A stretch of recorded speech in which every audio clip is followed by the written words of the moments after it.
It's really great to see so many people here today, and people who actually represent all the kind of phases of Dad's life since he arrived in the UK, or certainly since he met Mum in 1950. I'm going to try and give appreciation of a very long life in about 10 minutes. I hope it's not going to be longer than that. But I'd just like to say that when Mum and Dad met at the University of London dance in Chelsea, Dad asked Mum if she'd like to dance, and she said, nothing too complicated, please. And he said, I do not wish to be complicated. Any of those dads know that he was a complex man, but you can actually see that he was two sides of one coin. The two sides were the one that most people here know. That was the intellectual, the academic, the polyglot, the lecturer at universities. But he was also, and these are important aspects of his life, he was a gymnast. And he injured himself badly on parallel bars. He had two vertebrae removed in 1948. He was an athlete. He was also a sportsman. He was skiing into his 70s. He did all the winter sports, and he did other crazy things like cup hole in the ice and go dipping in the middle of the winter. And he was also a fantastic dancer, and he told me once that he really would have wished to have been a ballet dancer. He was a very, very strong man, and that's one of the reasons he survived as long as he did. There was nothing fluffy about Dad. He was a man of his time, and he was certainly a man who came from a tough background, and that shows. But just to give you a bit of his history, my grandparents met in Belarus when my grandfather was an officer in the Imperial Russian Army, White Russia, Belarus, and he was sent to somewhere near Minsk. But that part of the world had once been in the epicenter of the Polish-Lithuanian Commonwealth, and that was the biggest state in Europe in the early 17th century, and there was a big Polish population there. And my dad did actually have a report from the Imperial Russian Army that described this union, and it did say she was a woman of noble birth. It didn't say anything about Granddad, it just mentioned that she was special. So, when they got married and Latvia became independent from what had been the Russian Empire at the end of the First World War, they did not speak each other's languages, and so their common language was Russian. And Dad was brought up in a Russian-speaking household. So Russian was his first language, and this was the thread that was to be the most important part of his work life when he was in the United Kingdom. Now, at a very young age, disaster struck. Giving birth to their fifth child, mother died due to medical negligence. He was 3 or 4 at the time, and that cast a shadow over his life that I don't think he really got over.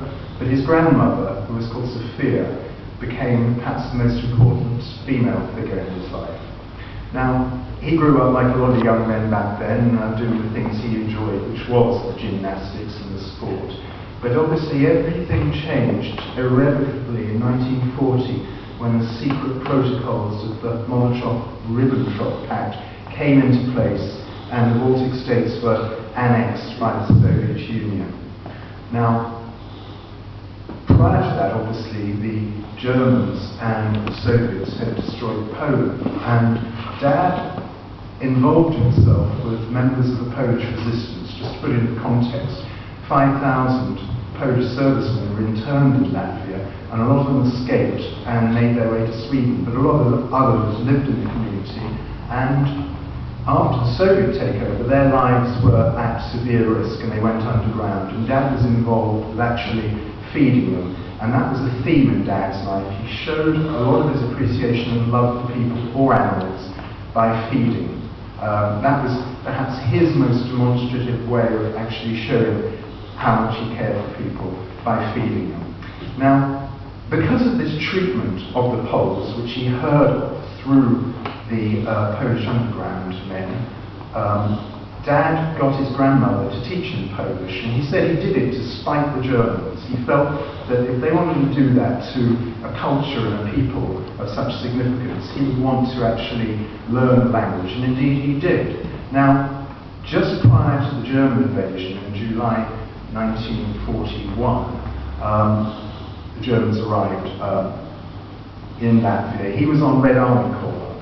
Now, luckily, he hadn't been inducted, because had he been in the Red Army, I probably wouldn't be standing here talking to you today. None of us would be here. He may have been killed, but his life would have been completely different. Subsequently, with the German invasion, as the Germans found the going got tougher and tougher, they organised a mass mobilisation of Latvian men. And in 1943, Dad was called up into the German forces. But very luckily, he had had a pole vaulting accident, as you do, and he'd broken his arm. And we went in front of the medical board, and they asked him to move his arms around. He could make his right arm creak, click, click, click. And they said, "Oh, you're not fit for military service." So he was saved, and he was put into working on the railways at a depot. And then, of course, as the Red Army came back in the summer of 1944, he was evacuated to Germany. And indeed, most of the family left, although his brother, who was in the German forces, and his brother-in-law were both killed. So he was in Germany during the time when the Allied bombing was at its fiercest, and he told me a few of his experiences, which I won't go into detail, but he ended the war in Austria, and shortly afterwards, in July 1945, Polish officers from Polish Second Corps turned up looking to recruit men, because they thought they'd be going to fight the Soviets to get their land back, but indeed that didn't happen. But they said to him, "Well, you can be Polish, your mother was Polish, you speak Polish, Latvia was once part of the Polish-Lithuanian Commonwealth, join us." So he joined them, and he went to Italy, and ostensibly he taught English to Polish soldiers, but I'd seen the photographs of him doing gymnastics down on the beach to an appreciative crowd of Italian women, so I think that he was having a bit of fun as well, and why not? But anyway, the British wound up the Polish Second Corps in the autumn of 1946. Dad was brought here for demobilisation, and that meant he got the privileges of an ex-serviceman. He went to the London School of Economics, where he studied economics, and that's when he met Mum at the dance. So we're back to 1950, and although he graduated as an alien, and his special subject was banking at the university, he couldn't get a job, but an Irishman felt sorry for him, and he got a job at the Post Office Savings Bank, and that wasn't a particularly good job, but Mum saw the advertisement at the BBC at their monitoring centre at Caversham Park, Reading, wanted Russian language monitors. So this was when his Russian language skills came to the fore, and that's when our family story begins, because Mum and Dad moved to Reading, having got married, and our whole life, the next 13 years, was predicated by Dad working, monitoring Soviet broadcasts at Caversham Park. And indeed, there are people here that are part of that relationship. So we've got godson Andrew Blinstrup, the Blinstrup family, very important, and Indra, who heard speak, the Sinkers, and also the Palmerston family, because in Caversham, Mum bumped into Alison with her 2 children, and Mum had 2 children, and Alison's godparents to the twins, and very, very good family friends. But Dad never really liked working at the BBC, listening to Soviet propaganda. He said he escaped from the Soviets, and there he was listening to them day in, day out. And he took a 2nd degree in his spare time in Slavonics, which took him to the situation where he could teach Russian. And so he left the BBC in 1964 and started work in Manchester, but a job came up in Portsmouth, and so we all moved down to Portsmouth, and indeed there are friends from Portsmouth here, Neil Landsman, who was a colleague at what is now Portsmouth University, Yannick, Neil's wife, and the Yields family. So in 1973, Dad moved up to Guildford, and the next 40-odd years saw Dad complete his time at the University of Surrey and enjoy nearly 30 years of retirement, doing what he loved best.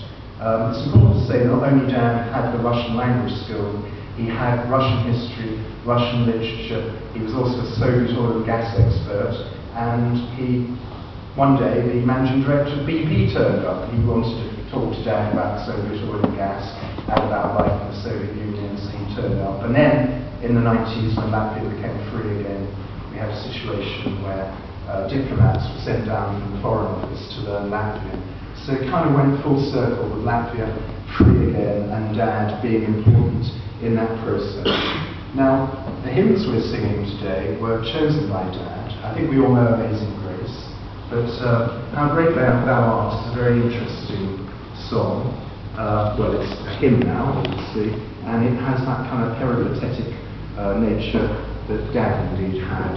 So I'd just like to talk for a few moments about How Great Thou Art. It was written by a Swede who was called Carl Bobage, and he put it to music. And in the early 1900s, a Baltic German nobleman who lived in the Russian Empire, in what today is Estonia, translated it into German, and it moved into Russia proper, to St. Petersburg, where it became a hymn, and then it was translated into English. But in the late 20s, an Englishman called Stuart Hine, who was a missionary in Ukraine, came across it as a hymn, and he translated and added extra verses. And indeed, one of the verses that he wrote after the Second World War, when he associated with Polish refugees, and they desire to return home, a longing to see those that you've lost, is encapsulated in the hymn. So it's very appropriate that Dad should choose this hymn, and just as a matter of interest, Deborah Cavendish, the Dowager Duchess of Devonshire, who died at age 94 like Dad last September, she chose it to be sung at her funeral, but she chose a recording by Elvis Presley, and I know the rector here is a keen singer and musician, but I don't think it would be fair to ask him to do an Elvis impersonation, but that would be nice. So Dad loved music, he loved singing, which is a very Latvian thing, he loved flowers, and we always had the music required that his sister would send over from Merrow the Norman Luboff choir, and cowboy songs in particular Dad liked. I wasn't impressed to get an album of cowboy songs for Christmas 1962. I wanted $5 cash, but I still have that album, and I do actually love it, and it was a beautiful present. I didn't realise at the time, but the opening song is an Earl James song written by a guy called Billy Hill. It's called The Last Roundup. And Billy Hill's mother actually came from what's today Latvia. His father was a sea captain. I don't know if he picked her up in his travels or she emigrated to the United States. But there's a line in it, I'm heading for the last roundup to the faraway ranch of the boss in the sky. And that's where Dad's going. He's going to the ranch, the boss in the sky, a bit of a cliche, I know, but the great outdoors was where Dad really belonged. And I just want to mention one or two quick anecdotes. And after the Soviets took over in 1940, Dad, in a moment of high bravado, started hurling abuse at one of their functionaries. The police had all been arrested, and their own policeman took over. And he was arrested, and he spent a day and a night in a Soviet jail, and he did say to me, if you've ever been in a Soviet jail once, you won't hang around for a second opportunity. But luckily they didn't transship him into the Gulag. He found himself basically being told that was a stupid thing to do, but you're young, we'll let you off. But in 1964 I took a trip over the handlebars of my bicycle at the bottom of Oakley Hill, which the Palmers will know very well. I was doing about 25 miles an hour, and I still got the scar on my knee, but I destroyed my bike, and shortly afterwards my older brother Francis passed his 11 plus, got a brand new bike, and I started nagging Dad. Pester power didn't work with Dad, because pointless.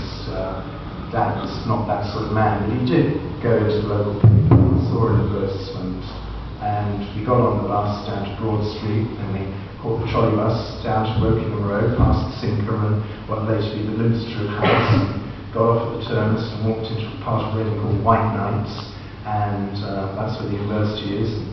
Knocked on a door, and there was a chap who showed us a bicycle, which was too big for me, but Dad bought it. I still have the frame in my shed. Anyway, we walked back to the trolley bus stop, and Dad placed the bike on the bike, back of the trolley bus, and the trolley bus was a fast thing, so he kept up, and got up Broad Street, we got onto the other bus up to Cavendish House, and we got home, and when we got home, Dad gave me a dad-style lecture. I always used to go to Dad lecture. Here we go again. And he said that when he was a youngster, he wasn't given a bicycle.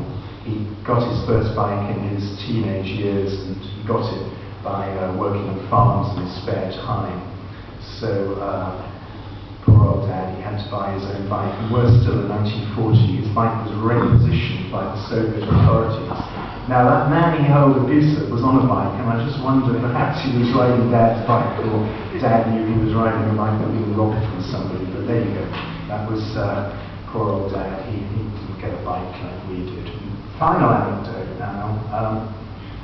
In the early 70s, a beer cellar opened up in South Merrow, that's in the seafront in Southsea, and it wasn't long before rumours started circulating that Dad had been seen, and Dad, as a chap always used to say, oh, drinking was no good for you, smoking was no good for you, etc., etc. Dad had been, it is reported, down at the beer cellar, dancing on the tables, drinking lager and singing German songs. And that was the thing about Dad. He was a party animal. A lot of the time he'd be studying and you couldn't get through him. You talked to him, he wouldn't hear. But when he was in party mode, he really went for it big time. And that's an example of Dad being a little bit naughty as he could be. But a very full life, and life well lived, I think. And also, you know, Dad never played cricket and he never understood it, but he got to 94, he batted on a very sticky wicket, he had some really nasty balls thrown at him, but he played the game and he played it really well. So I take my hat off Dad for 94 years of giving it plenty. So that's my appreciation of Dad, and if anyone wants to ask me a few other questions afterwards, then by all means do. But we miss him, and he was a very tough guy, Now, Mum has mentioned that one of our new Latvians, Eleonora, wants to quickly come up and say a few words about Dad. Eleonora? Are you going to come up and say a few words?